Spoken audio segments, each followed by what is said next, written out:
सूतल छलौआ ओहिरे कोबर घर हे सोहाबन लागे। सपना देखलहूँ अजगूत हे सोहाबन लागे। सपना देखलहूँ अजगूत हे सोहाबन लागे।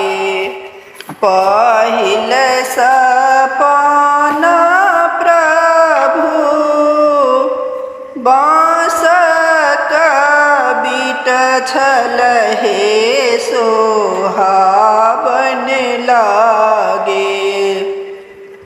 दोसर सपना पूरन पात हे सोहाबन लागे। पहिल सपना प्रभु बाँस बीट छल हे सोहाबन लागे।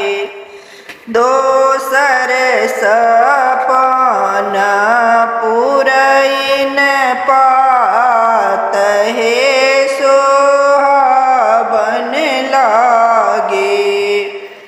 तेसर सपना प्रभु कमल का फूल छल हे सोहाबन लागे।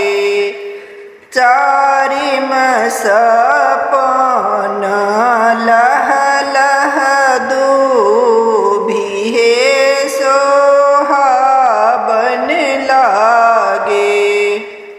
चारिम सपना लह लह दूभी हे सोहाबन लागे।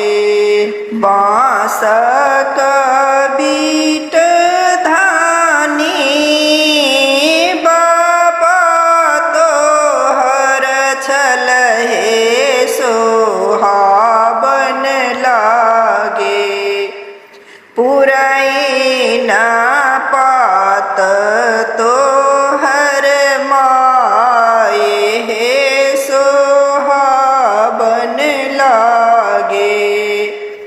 बाँस बीट धानी तोहर बाबा छल हे सोहाबन लागे।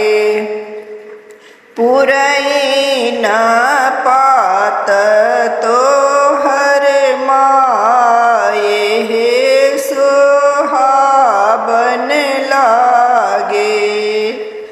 कमल का फूल धानी भाई तोहर छल हे सोहाबन लागे। लह लह दूभियहि बात हे सोहाबन लागे। कमल का फूल धानी भाई तोहर छल हे सोहाबन लागे। लह लह दूभी आही बात हे सोहाबन लागे। सूतल छलौआ ओहिरे कोबर घर हे सोहाबन लागे।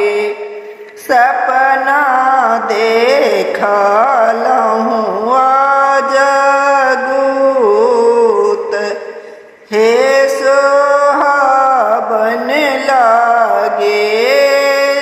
सपना दे